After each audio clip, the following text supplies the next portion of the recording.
Doing a little quick live today. Thought I'd show you what we do in the background, so to speak, when we're prepping for a show or for a broadcast. So give me just a second here to bring it up on my screen also. And we can kind of go through this a little bit. Okay. Here we are.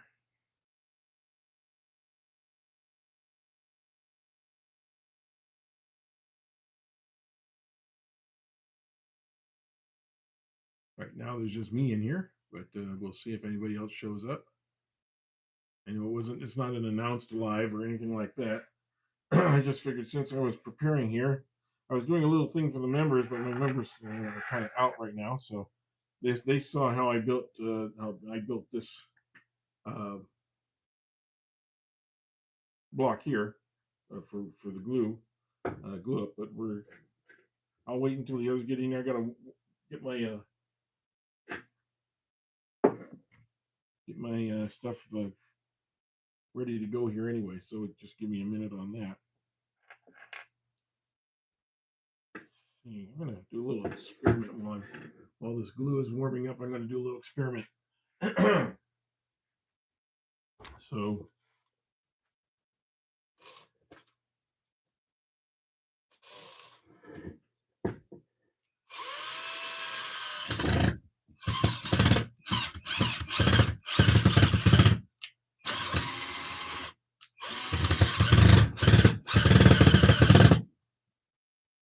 that's not enough.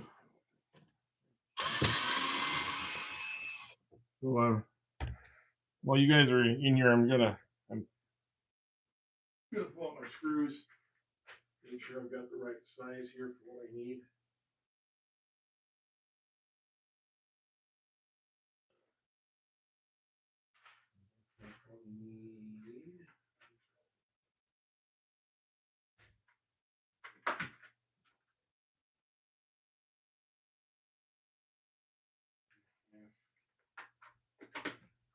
Need inch.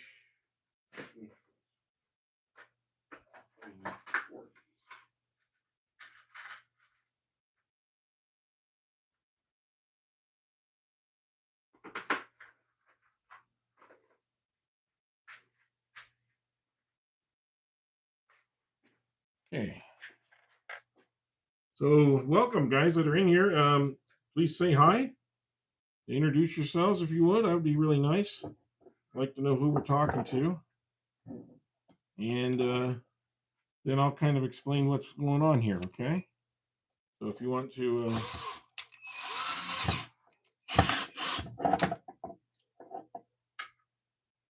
say something in the comment section, that would be nice. Let us know who's in here. I wasn't really planning on having too many people in here. Let's see. I just wanted to see how long this should go down. That's further than I want, so that's not going to work. Okay. Those are going to be too long for what I need. Those are 2 inches. I really need 1 3/4 inches, but I'm not sure I've got 1 3/4 inches here. 1.5 inches is a little short. 2 inches is too long. We'll probably have to go with 1.5 inches and make do with that. Yeah, I got 2.5. I got all sorts of longer ones. 1.5. 5 inches will do it. They're not the right screws. I always like to use stainless steel, so I think I'll just stick with these for now. Sorry, I was a little bit far away from my mic, but I think this is what I'll stick with for now. There we go. Hi. So, guys, what I'm doing here is I'm showing you what I do to prep for our normal lives that we do tomorrow. So, what we're going to do is we're going to be doing putting this glue block that I made earlier for my members to see. I'm going to put that on here. We're going to glue it on. And then I'm going to screw it down a little bit more too. I want to make sure that I'm as much in the center as I possibly can be so we don't have too much cutout. Then I'm going to take this over to the bandsaw and probably cut off this little edge right here because it's just a little too much egg shape. We've got about 2.5 inches there and around a little over 2.5 inches there, so I can scoot that up a little bit. Okay. We've got 3 inches here and 2.25 here. So if I can get these all to about 2 5/8, I think I'm going to be pretty much in the ballpark. 5/8 this way, 2 5/8 this way. And I'm going to go back to this way here. 2 5/8 here. About 2 5/8 here. But here we're only 2.5, so I got to go that way just a bit. Okay. So I'm kind of trying to find the sweet spot here where I don't lose too much. I get the biggest bowl that I can, or the biggest platter that I can.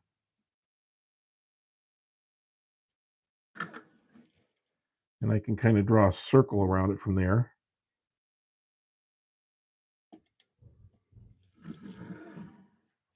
And it's kind of it's a guessing process at best. Okay. You also want the best wood that you can get too. So that's kind of part of this too. So if I have to cheat this way just a little bit to get more solid wood and avoid a little bit of these cracks, I will do that. So I think that's pretty good. Let me take a pencil. I don't want to put anything permanent on here. Take a pencil and we'll kind of mark this so I have an outline of where I'm supposed to be. Okay. Just in case it comes off. Now I don't have to rethink it again. And what I'm going to do is I'm going to put some glue on here and glue it down. I don't know if my glue is hot enough yet. Seems to be. And I got to make a couple of marks on here too.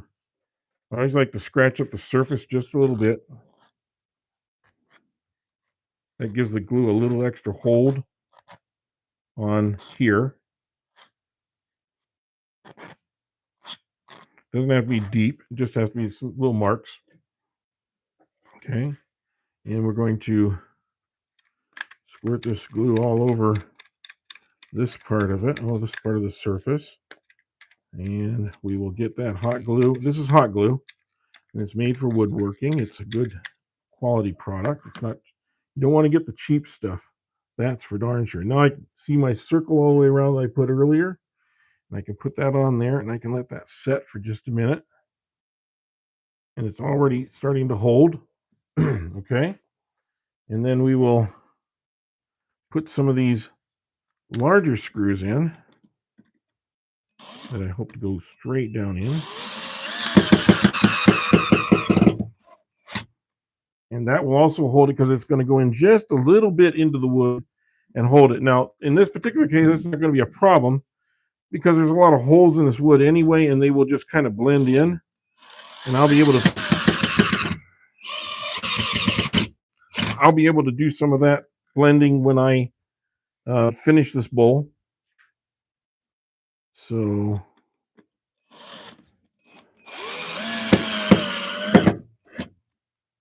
now these are not going in very far. They are only going in a little over 1/4 inch probably into the wood. They're not going to be deep. They're not deep ones at all. And it's the last one here. Okay, we got those in there. Now I'm going to do a little glue work on the outside of this because you want to also make sure that you get a good hold from the glue on this piece, because this is heavy. This is about 8 or 9 pounds. Hey, Alex, how you doing? Sorry, I wasn't looking up to see who was here. Yeah, there's no paint on. Yeah, thanks a lot for the reminder. Yeah, after that little difficulty we had earlier, I think that's a good point. Who else we got in here? We got greetings from Poland. Hello, Poland. Hope you guys are all safe and probably enjoying early spring about now. So I wasn't really intending to have a live this morning, but I thought I would just kind of show you what happens in the background when we're preparing for a show. So this is kind of the process that we go through. Okay. So now I've got wood glue. I got glue holding it on the inside. And now I'm just kind of making sure that I've got a really good hold here on the outside.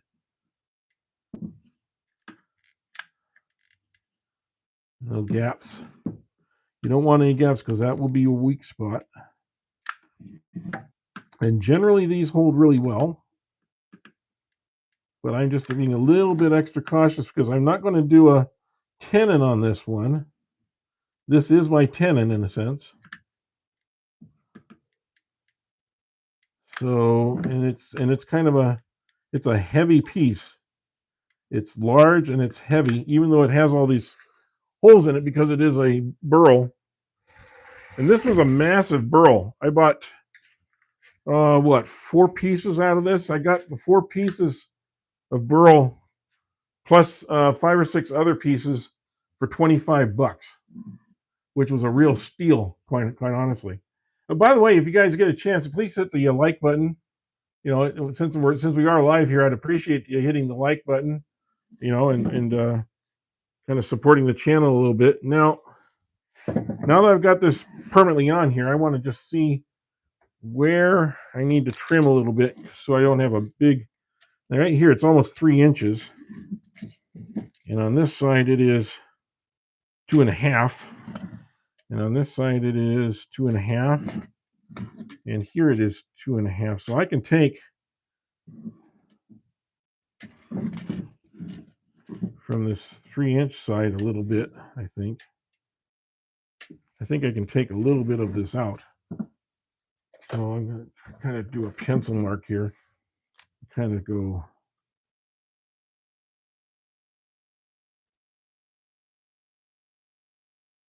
about like so. Just to kind of keep it a little round. So give me just a second while I go over here to the bandsaw. I'll show you. I'm over here at the bandsaw. Take that out of the way. And I'll try not to be too much in the way of it while I'm doing it, but I got to stand at a safe position also. So, okay. Get my dust collector going here. And some ears. Excuse my. In fact, I'm going to put the microphone over here just a little bit so it's not quite as loud on you. So just set that right there for the moment. Okay.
I think that makes it a little bit rounder.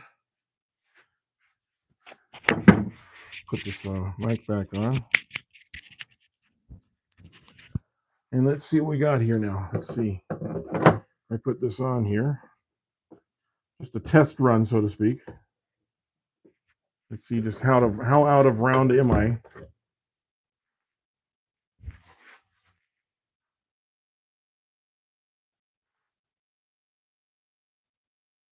There we go. You can see we're out of here again. And I think we're kind of pretty good, but let's see. Oh yeah, that's not bad at all. That's going to be a pretty easy turn, I think, to round that out tomorrow. And I don't want to do that today, obviously. Okay, so now I got this one all settled and ready to go. And I'll give you kind of a better view of what this piece is going to look like. So you guys can come back and see. Hey, Martin. Hey, Harry. It's nice to see you guys in here. Thanks for coming in. So this is the oak burl, and if you look really close, you'll notice it's got some red, because I've turned this before. It's brother piece that I had. It's about 2 inches thick.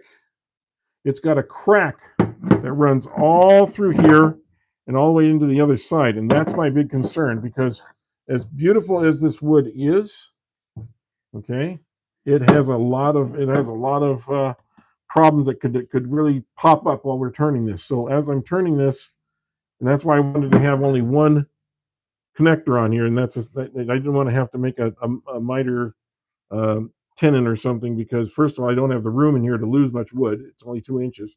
But second of all, I don't think it'd have the strength to stand up to the pounding it's going to get when I'm turning and I'm hitting these things. Now, oak turns pretty nicely. This is a nice hard oak. I can tell you that because, like I said, it weighs about 8 pounds even without this on it.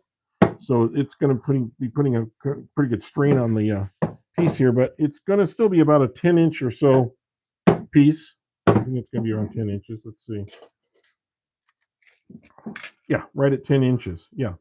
So it's going to be a 10-inch shallow bowl, and I think it'll be beautiful once we get it all done. And it's not going to be a solid bottom. I mean, people are going to have to know that going in, that this is going to have that's what the character is of this wood. Okay. But we also have a little piece that came out when I was cutting this. This is my other piece. Let me set this aside for the moment. This is the other piece. Now, this is a nice piece. So I thought I'd let you guys kind of vote on which side you think I should do. I was thinking of attaching here, putting up a miter in here, and this is my only concern, is this crack. This crack runs all the way through. Doesn't run all the way through any further, but it may be in the middle of the tenon. So that's what I got to worry about. Also, this is end grain. This is like the outer grain of the wood a little bit too. It's a little bit different than this side. This is harder wood. So I'm thinking of making a miter out of this. I don't want this to be the soft wood, and it seems to be pretty strong. So it's light pretty much. So I think it can handle it. Got to watch out for this branch, and I got to watch out for this crack, both of which could come out at any time. This is going to come out anyway. It's loose. So that's going to come out. Maybe I can CA glue that. I don't know. I might put a little CA glue in these just to kind of strengthen them. But I think what we're going to do is we're going to attach from this side, right here in the middle. And then we'll be ready to turn this one tomorrow also. What do you think? Is that the way you do it? Give me your opinions. I'm open to suggestions and opinions here. So if you have another suggestion, go ahead and let me know. Okay. And I think this is the way I'm going to do it. Now, I think I'm about as you just eyeball these things, because you are going to have to, you just eyeball them the best you can. Now, since this is going to be the side that's going to be the open bowl side eventually, the other side's going to be the bottom. It doesn't really matter that you're putting screw holes in here, because because they will disappear when you gouge them out when you're making the bowl. So you always start with your faceplate or wherever you're going to attach it with on the side that you're going to eventually be gouging out, because that way all your holes disappear. Okay, so let's see how this one looks. I got pretty close to the middle, I think. Obviously, it's not a round piece. So what we'll be able to do is we'll be able to curve this up from here, be able to make a 10 in here, curve this up here. We'll have a nice scooped bowl. And I think it'll be a nice companion to the other bowls. They'll make a nice companion set together. What do you think? So that's kind of the process that I go through when I'm doing these. And I hope that's helpful. I don't know. I don't see too many comments in here, but I'd say 120 people in here. Again, please hit the like button if you would. Feel free to subscribe too. It'll notify you when we're having a live. We're doing a live tomorrow at 11. I think 11 a.m. tomorrow, my time. So look, if you look under the lives, you'll see that that's already listed and ready to go. So make sure if you subscribe, you'll always be notified of these. And it's a great way to it's a lot of fun. We try and do a live every Thursday, and you never quite know what's going to happen. As any of you that have been here before can attest, sometimes things go flying off, sometimes things go really well. It all depends, right? So, but that's half the fun of a live. On a live you can't edit things like some of these guys do. They're always editing their stuff, and editing is nice, and if you're trying to make a point, an edit is a good way to make the point without, people focusing on what went wrong. But I think watching somebody else to have something go wrong is very important too. For instance, the best time when you're watching golf, it's more interesting, I think, to watch how a golfer gets out of a bad situation than just to show you the highlights of all the great shots they made. Because I want to see how does Tiger Woods handle that shot around a tree or something like that. I want to see them do the same bad things that I do when I'm golfing, and then how do they get out of it? Because that's how you learn, by watching. What makes a real pro is not hitting the ball perfectly, because nobody does hit it all every time perfectly, but how do you get out of a situation once you're in it? That to me is the important thing. So anyway, I hope you guys learned a little bit while we were doing this. And this is very dry wood. This has been dry for years. In fact, I think this is only like 7%, which is the natural. Remember, you never have dry wood. You have wood that is as dry as the humidity around it. That's what it is. Oh, we're at about 9 right now because we have a little bit higher humidity right now. So it's about 8.9. Yeah, 8.9. And on the sides, I'm not even getting a reading. So on the sides, it says 6.6. So it's got very different parts of the wood also. But the idea is that wood will take on the amount of moisture that there is in the air at any one time. So wood does swell even when it's stable. Even kiln dried wood or anything else, there's still a stability thing that goes on with that. So I'm trying to do this without having it run out the other side. A lot of times you sit there and you're putting glue in, and you wonder, where's all the glue going? Then you look down and you realize you just glued it to your lathe or something. So I don't want to do that. All right, so this is medium set glue. And I think I'm going to spray the accelerator on it now before it gets out of hand.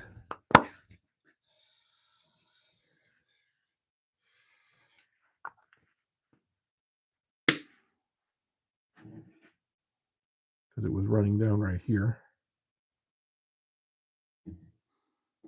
And I don't want to, I'm hoping I can save this so I don't lose this when I'm turning it. But there's a possibility I might lose this chip when I'm turning it, so I won't have a perfectly nice lip on the bowl unless I make it even smaller. And I don't really want to make it smaller because of that. So I'm trying to salvage this whole piece here because of these cracks. Okay, so that's kind of what I'm looking at here when I'm working with this wood. Is can I salvage this with what I'm doing? And I'm not sure if I can or not, but I'm going to try. We'll give it the old college try, and then you'll see me ducking when the stuff comes flying off tomorrow. So hopefully you'll all be back here for that. That's something to look forward to.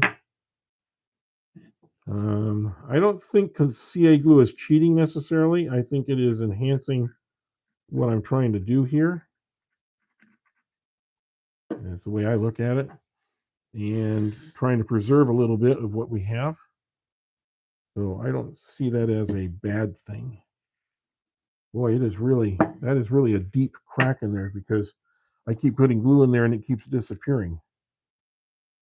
And I put glue in here. And then I let it sit for a minute. Then I spray it with the accelerant. And I still got a crack in there. So I think I got most of it now. I think I got it mostly sealed in there. And we'll just have to wait and see tomorrow. It's going to be a question mark. It's going to be a challenge, that's for sure. But again, feel free to come in tomorrow and watch me. Watch the live.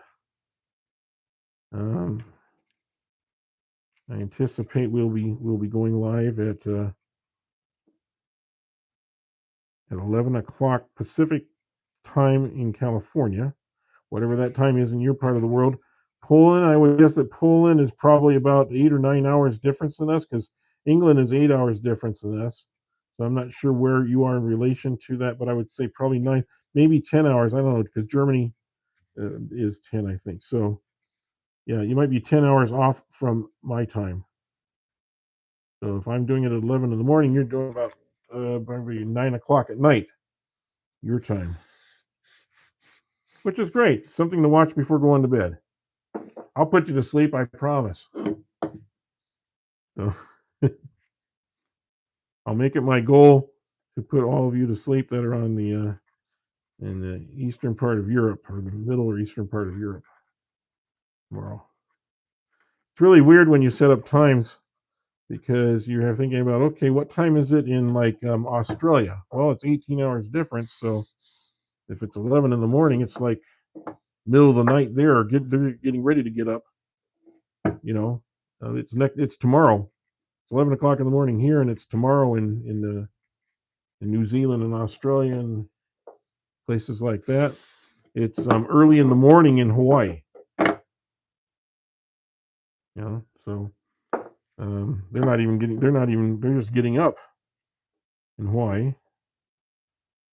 And in the East Coast, it's middle of the day. It's the middle of the afternoon, and then you get to the other side of the Atlantic, and people are having dinner and going to bed. So it's just really different, you know, in India and so forth, just different all around the world, the different times, and the number of people that I get on here, the channel really changes from time of day that I do it. If I do it at 7 o'clock in the morning here, I get a lot of people that are in the middle of the day or early evening in Europe.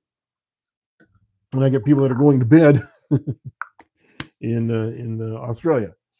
So it really changes. It's really kind of fun actually to figure it out.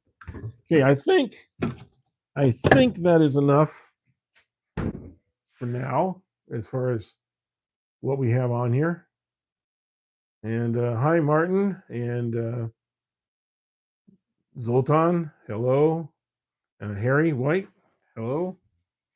And anybody else that's joining in here, feel free to comment. I mean, you know, I do answer questions. If you want to ask a question or anything, I'll try and answer it for you here. Does anybody have any questions about what I've been doing so far, or any suggestions on what we might do tomorrow when we're turning these?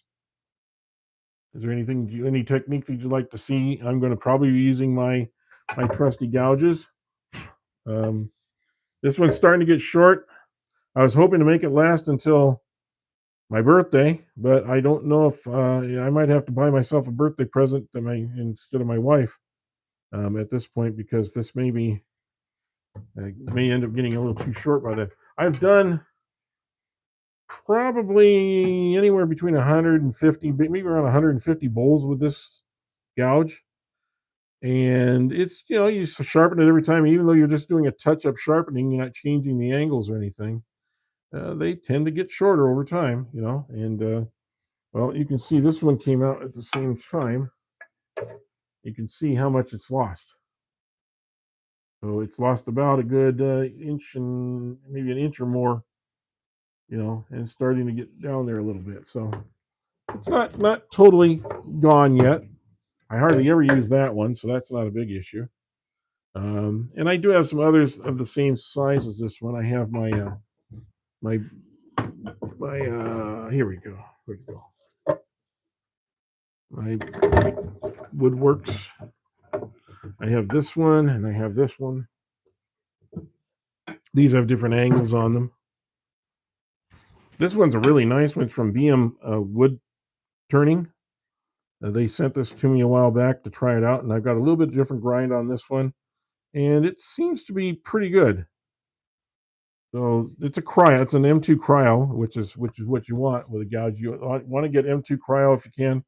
It does cost a few pennies more, but it's certainly worth it. And if you want to go really expensive, but also worth it, you can go this way. This is a oh gosh, I want to say Thomas Brothers. It's about a $400 set that I got here, and this with a couple others, and they're really really good. They are super hard metal. They hold an edge for a long time. But I turn a lot of bowls that are made out of very hard materials, so that's kind of why I'm always why I'm wearing it out a little bit. Hey, Michael Wilson, good to see you. Oh yeah, I'm much better. I had a horrible night, but much better today.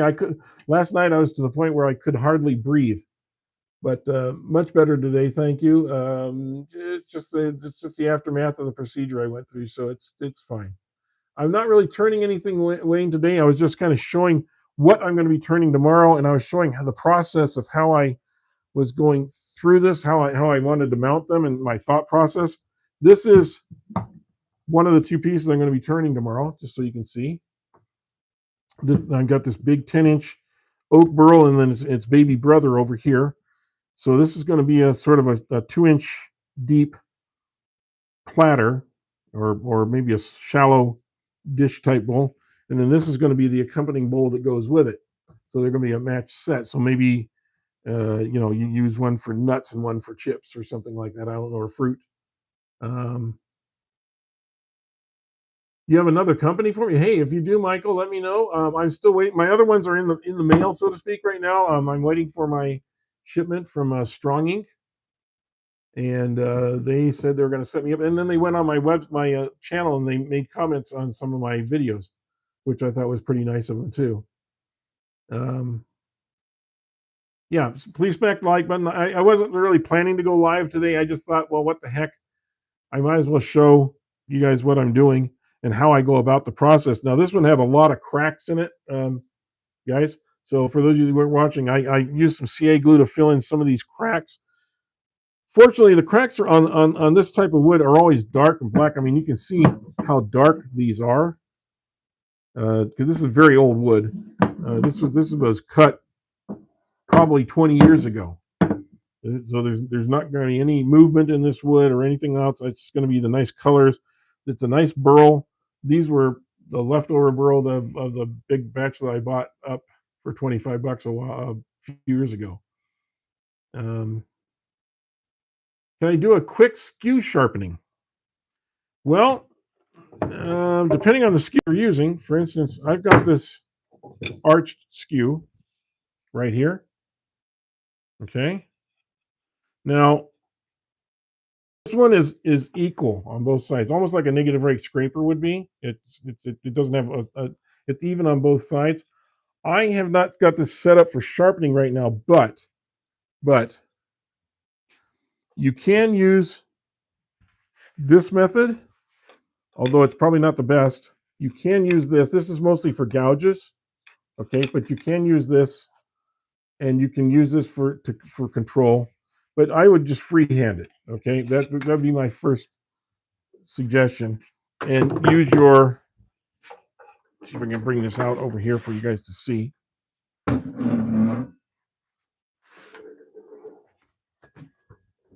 Yeah, got to make sure the wire comes with it. Okay, there we go. Let's see if I can kind of bring this over here where you can see it. Okay. Now this is the system that I have set up, and some people, a lot of people use this system. Some don't. Some use a different system. And I'm not exactly sure of the angle that it is at. I suppose I could protractor it, but I think what we'll do is we'll just freehand this a little bit. Now this looks to me not quite right. Okay. If I can get that there. See if I can get you guys in the picture here. Okay. Here we are. How about like that? Okay. So want to make sure you're flat on here. And if I come across, I'm not quite there yet.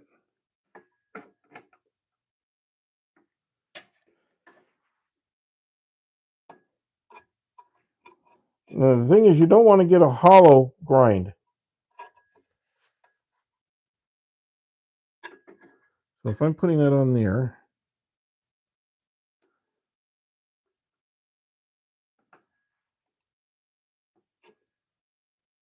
I think that's just about right.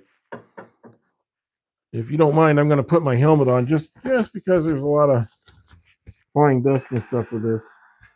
Let's see if we can do this. Okay.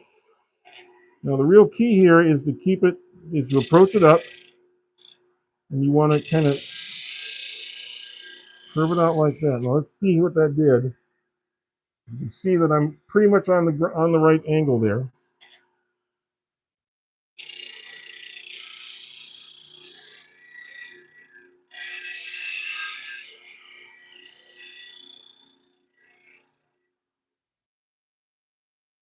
Okay, I got that side. Now let's try the other side.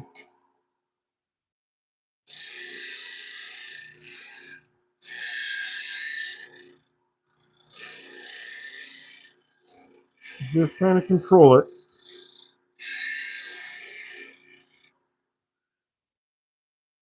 I'm a little bit off here. I might be lifting it up just a bit. I want to make sure that stays down.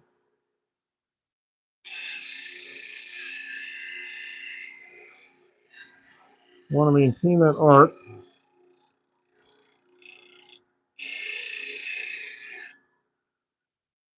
There we are. Oh yeah, that is really sharp. I can attest that is like razor sharp right now. Just from that little angling. I don't think I hurt the angles much. I think I just made them a little bit, maybe just a little bit tighter, but that is a really, really sharp skew. And I don't know if we can try it here. Let's see.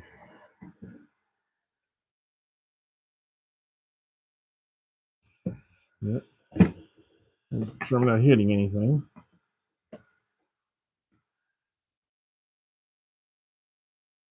Okay.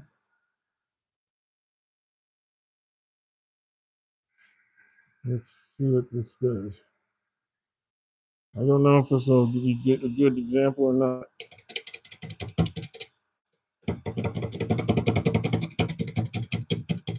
But it is really sharp. Let me see if I can maybe do it in the center here.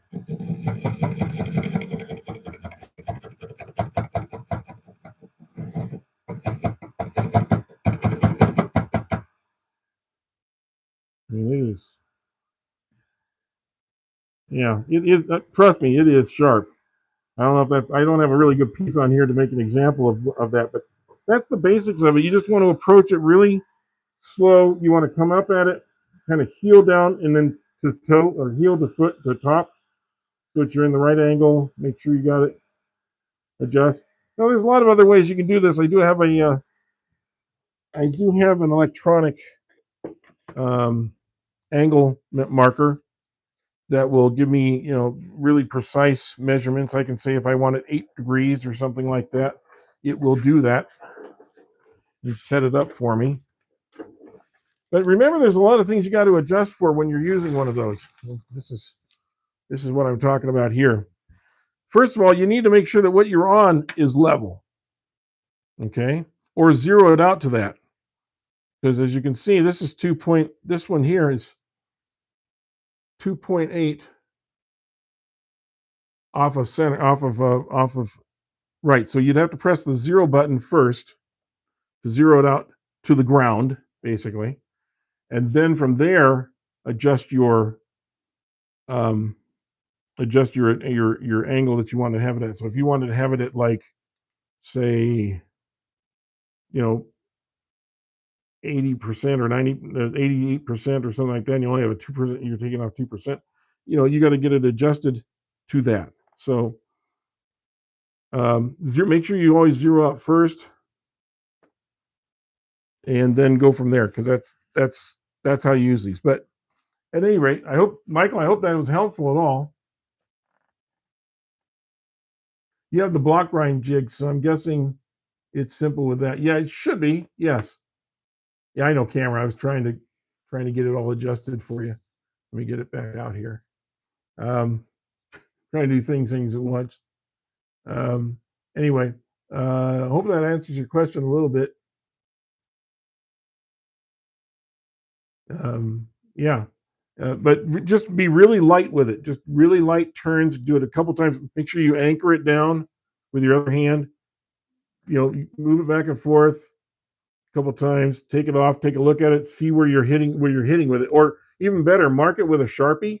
If you can mark it with a black Sharpie, so you can see exactly where the grind is, and then you can see, am I too far on the back of the metal, or am I up on the point and I'm not giving it enough.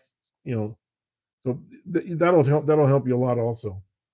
Guys, I'm going to get out of here. I just wanted to kind of show you some of the background here, and for a few minutes of your day. I got to go see what they're doing is digging the hole for my water line that's being replaced, and I probably don't have any water in the house today, or maybe tomorrow too. I may be living at a motel tonight. I don't know. But we'll talk to you tomorrow, and thank you all for being in here. I really appreciate it, and we'll talk to you tomorrow. Bye.